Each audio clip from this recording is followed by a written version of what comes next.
I think from a female perspective, or at least what I witnessed, I just remember it being very much emphasis on what you wear is all it really was. It wasn't like a matter of the heart or, hey, like there's certain things. It was just if you don't dress the right way, you're going to cause men to sin. And if you cause Mm, men to sin, that's your fault. Same along the lines of like, I think that's where, like if a woman's sexually assaulted for a long time, people be like, well, what were you wearing? Oh, well, you were yep. asking for it. And it's like, no, like, and the thing is always like, boys will be boys. And it's not like we're teaching people to take accountability for their actions, but like, I don't know.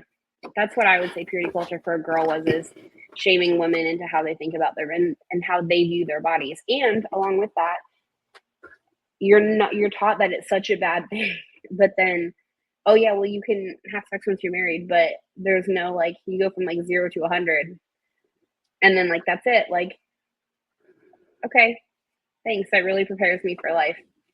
Cool. Yeah. So, wow, I had a lot to say about this. So what Kai was describing there about, hey, make sure you are dressed in the appropriate Yeah. manner so you don't cause the men folk to feel lustful. They call that being a stumbling block. That's what they called it all the time. They said that don't be a stumbling block to your brothers. That you wear a pair of shorts and Oh no. every man's going to see you and they might lust after you. And look, here's the thing, folks, that might be true. It might be true. Like you wear a pair of shorts and guys are going to think you're sexy. So the Your fuck what? kneecaps. Woo. So the Or fuck your what? Who shoulders. cares? Yeah, it's like that's okay. Like it's fine. Like it's like if someone thinks you're sexy, not a crime. No one's being hurt at all. And that like your body's existing was the crime in and of itself. And Yeah. and I'm not Yeah. even like I because a lot of people say, well, the guy shouldn't be lusting. Well, look, that's not a choice. I'm sorry. I was like, when the lust, it's automatic. You don't have to, try to lust. I hate to break it to people that happens whether with or without your consent. But the thing is, move on with your day. Like, if the Yeah. guy's like all creepy and weird about it, yeah, it's a problem. But then that's his problem. Like he stopped being creepy and weird about it. The woman doesn't need to wear a burlap sack everywhere she goes. And when you said that, you said that they didn't spend a lot of time talking about sex itself. No, I don't remember them. Mm-hmm. I, Um, I don't know if I you've had different experience. so this is interesting to me. This is interesting because I wasn't aware of this until probably my mid to late 20s. I think that a lot of places, including my own church, didn't talk about sex to the No. extent that there were adults who grew up in these communities who didn't know what sex was. I Yes. have talked to multiple Yes. people who I was very close with, and they said, yeah, I was in college, didn't know what sex was, just No. straight up did not know. Because it's And not talked about. I distinctly remember I I must have been a teenager and I asked what I think did I ask what sex was? Because I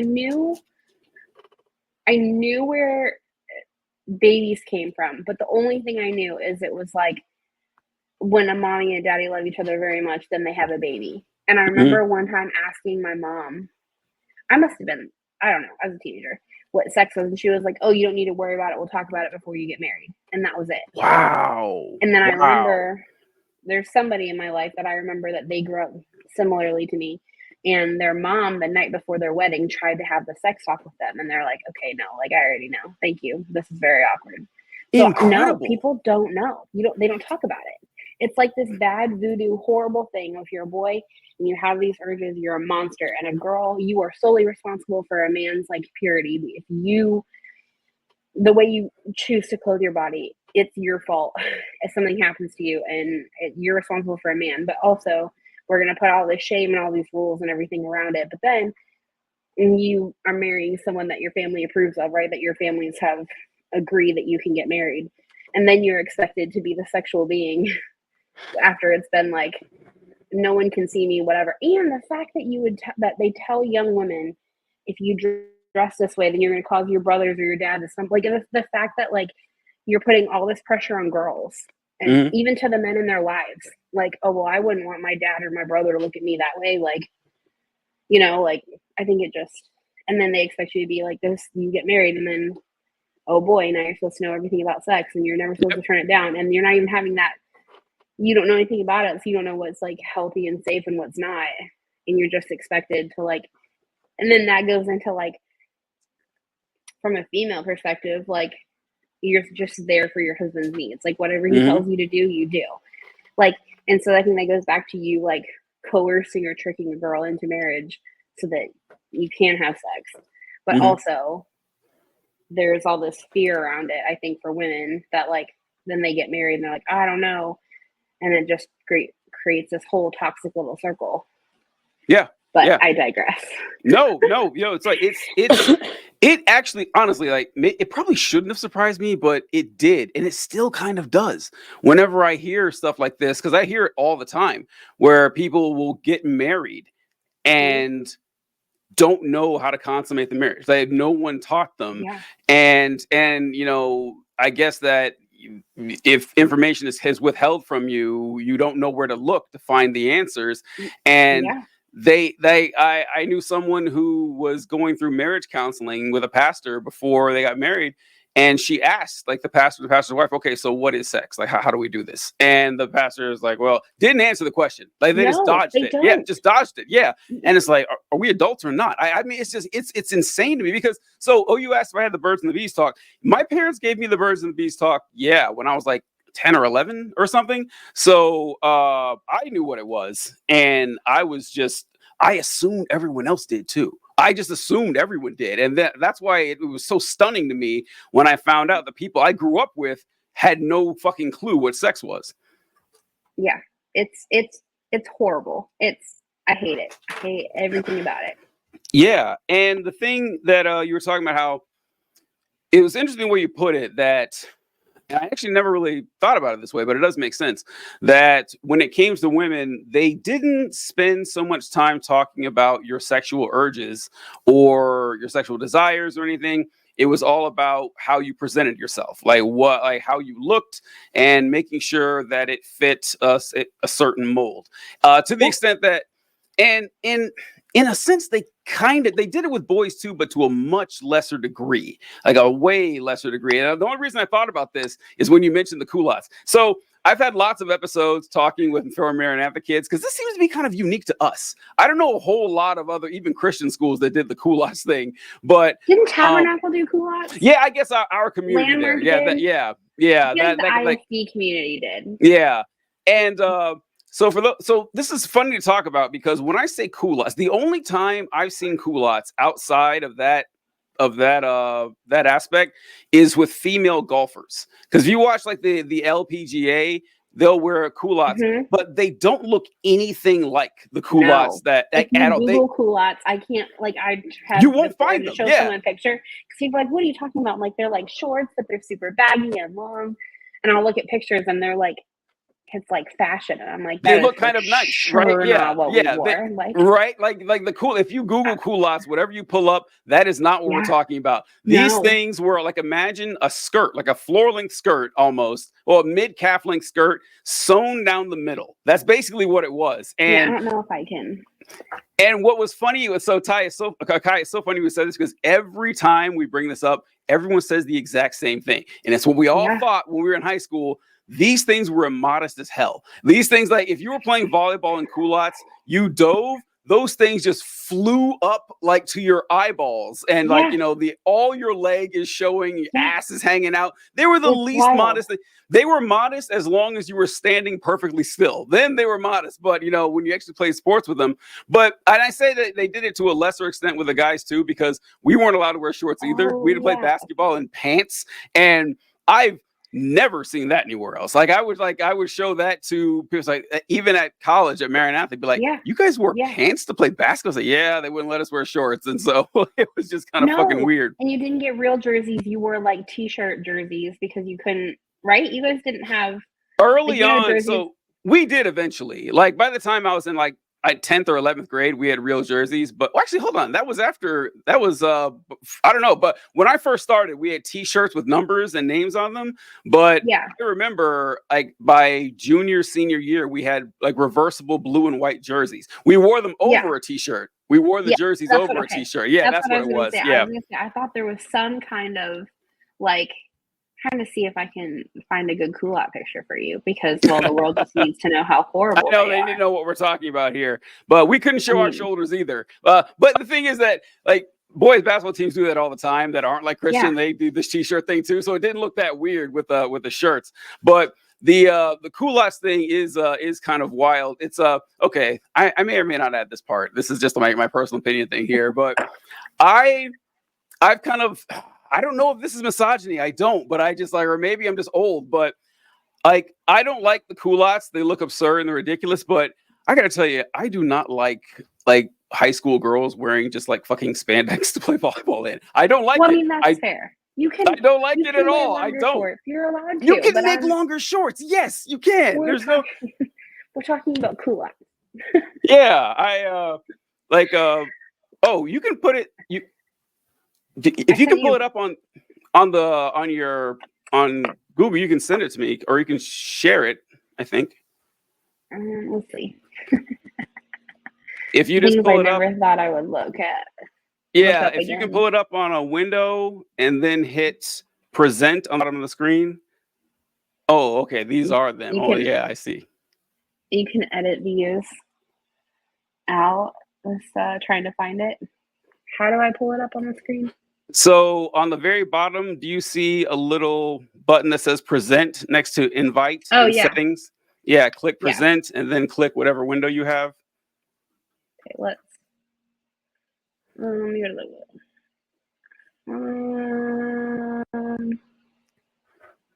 where's this picture at?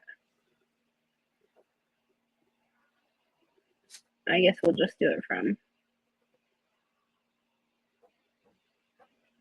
present.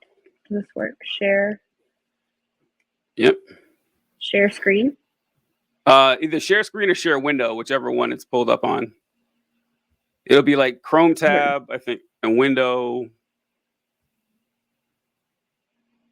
Or try share screen, yeah.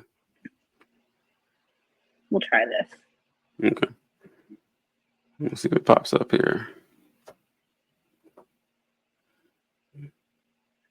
Oh, Google Chrome would like to whatever. Okay.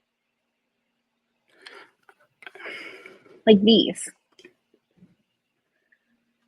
Can you see them? Yep, that's it. Yep, right there on the front. That's exactly what they look like. It's horrible. Yeah. Not flattering in any sense at all to anybody. But yeah, that was kind of fucked up.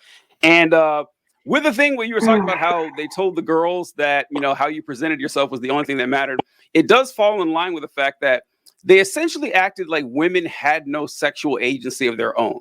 That women were, I guess, not antagonistic to sex, but that women were not interested in it, and that they just would give it as a reward.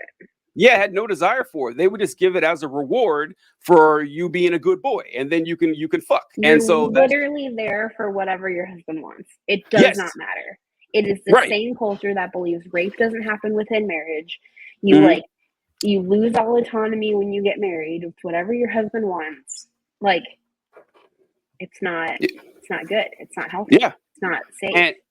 And like you said, that it shifts all the blame to women, because it's like, well, the men can't help themselves. The men, of course, are these, you know, boys will be boys. And so it's your job to be a safeguard there, which is detrimental to both groups, because, you know, it teaches women that they're objects and it teaches men that they're animals. And neither of those things are true. And it also, if you're a boy and you don't have this ravenous sex drive, or you have a normal sex drive, and let's say you get married and your wife is horny and you're like, okay, well, I don't really feel like having sex. That's going to make her think, oh no, I was told that they would have sex at the drop of a hat. They would even drop the hat if they felt like it. And he doesn't want to have sex. There must be something wrong with me. So it's 100%.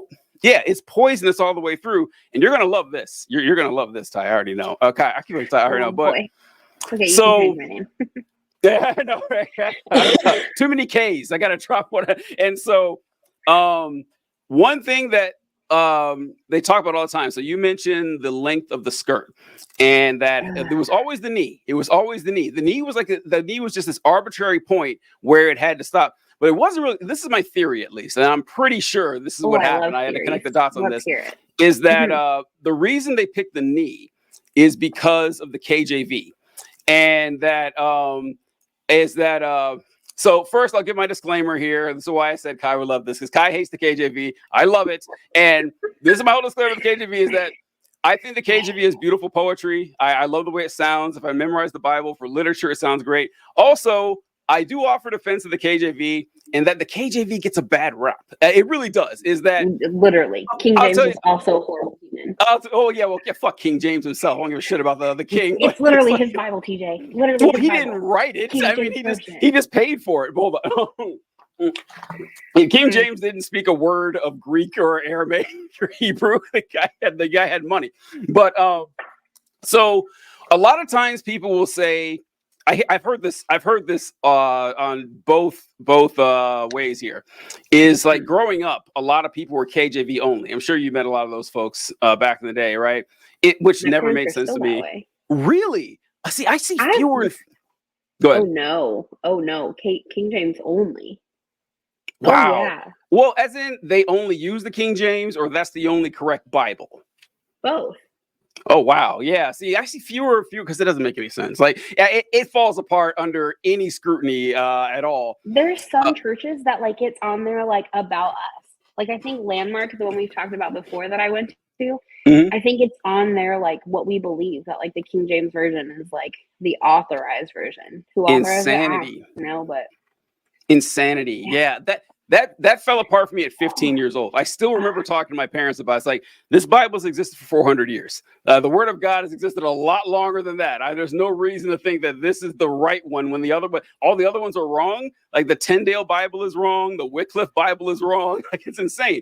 But yeah, so you love your King James.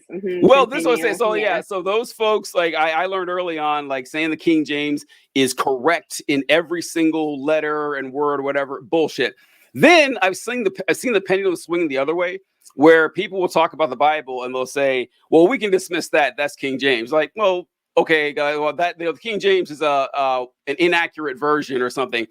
And very rarely do I hear them point to another version that has it correct, because generally it says it in every version. Like the King James is a solid version compared to the rest. Like it's not completely accurate, but no version is completely accurate. You can't get a completely accurate translation, but it's a solid translation. And a lot of people will just dismiss it. Well, that's just King James. I love asking that whenever they say, "Oh, you can ignore it." That's like, okay. Tell me which version has it right, because we can look it up right now. Guarantee it says the same thing. But this part where I talk about the King James and the modesty thing. So in the Bible, you'll read a lot. I noticed this phrase a lot in high school Bible class. And the first time I saw it, I think, was in the story of Eli. I think it was Eli. And Eli had he was the guy who took in Samuel after he was born and raised him in the church or in the temple, and his sons died. Phineas and son. I can't remember the name of his sons. Yep. And when they told Eli about his sons, I think he passed out. He was in a chair and he passed out. And it said that his robe flew up and they saw the nakedness of his thigh. And that term, nakedness of the thigh, appears a few times in the Bible. And so when I noticed this is just in my head canon here, just like connecting dots. I was like, this is probably why they're always talking about covering your thigh, because in the KJV, it mentions nakedness of the thigh all the time. Now, the reason this is the...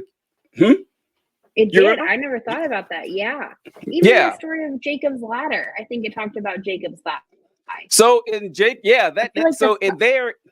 Oh, go ahead.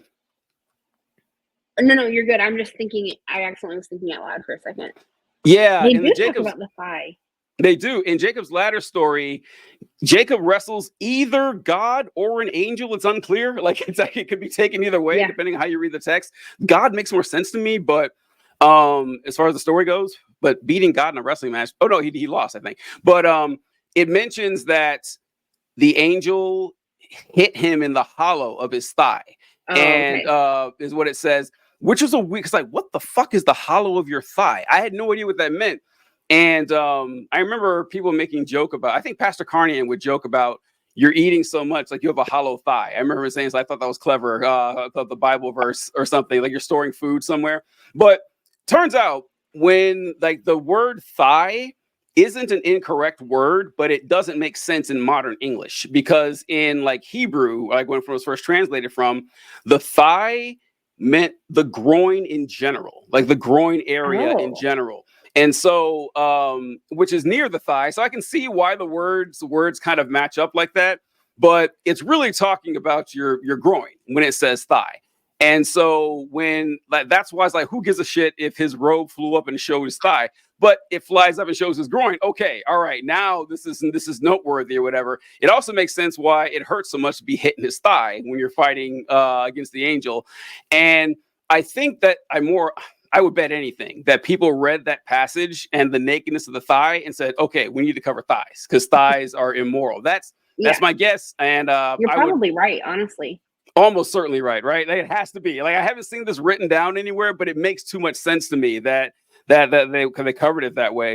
But yeah, wow. It is just unfortunate that this is that perspective that, you know, sexuality, particularly in women, is just about this. So I can't believe I never thought about this until you said it.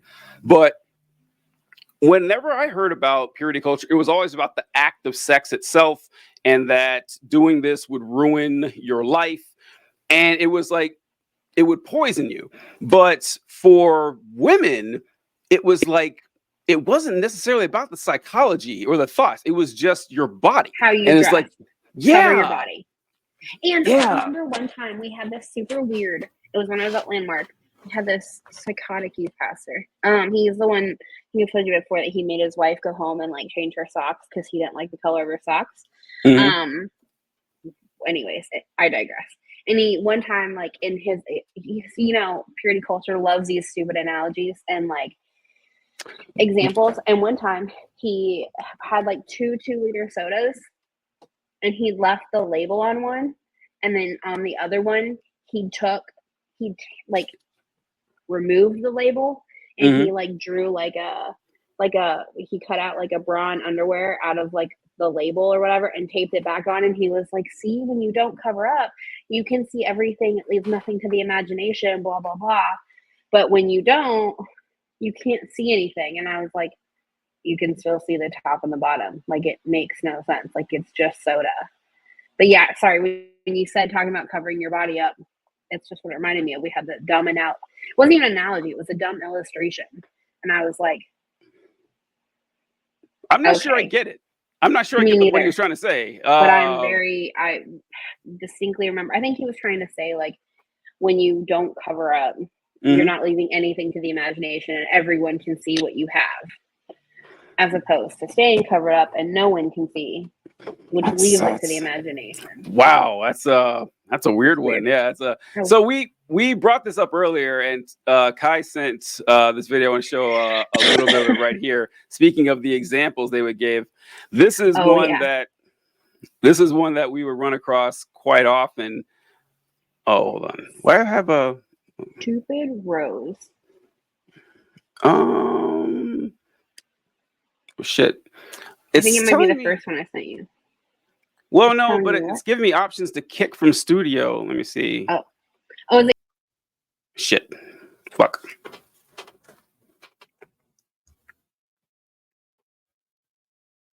I didn't know you could pause recording.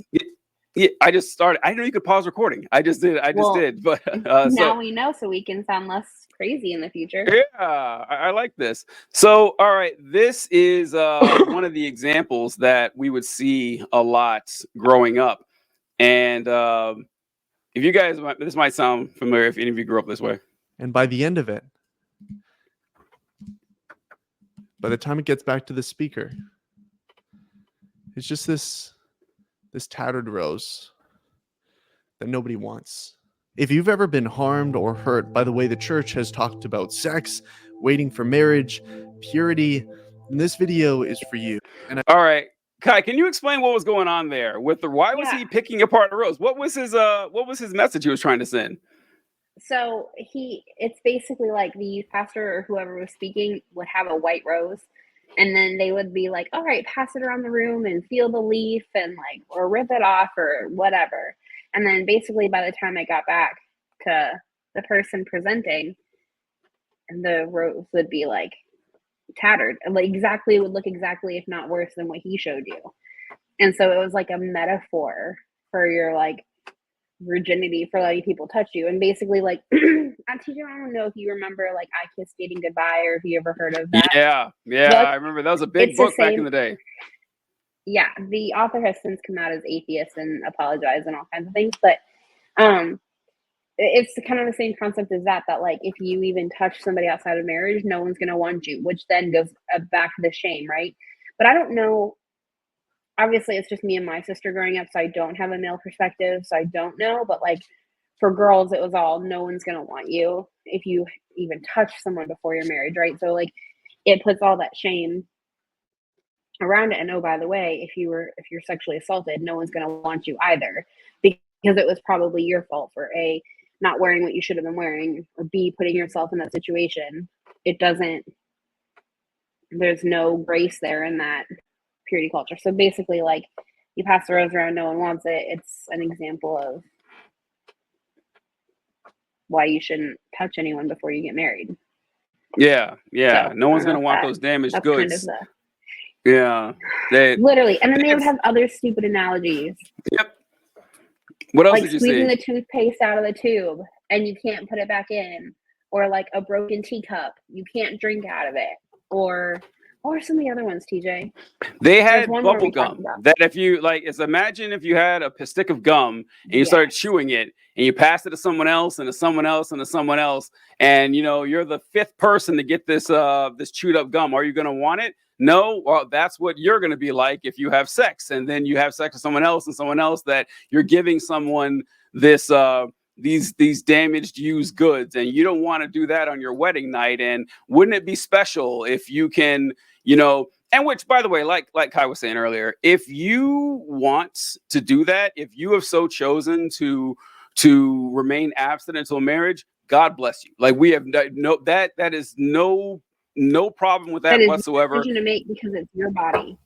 Yes. Yeah. And we're not coercing people to go out there and say, hey, have all the sex you want. You have to do this. Otherwise, you're some sort of prude. No, that's not the message we're trying to send. But the opposite message of, you hold someone's hand and you've ruined your chance at a happy marriage, And I just thought of this. What's fucked up too is that, let's say you did follow. I guarantee this happened plenty of times. Let's say you do follow all the rules and you do remain a virgin, both of you, until you get married, and the marriage still doesn't work. What do you think then?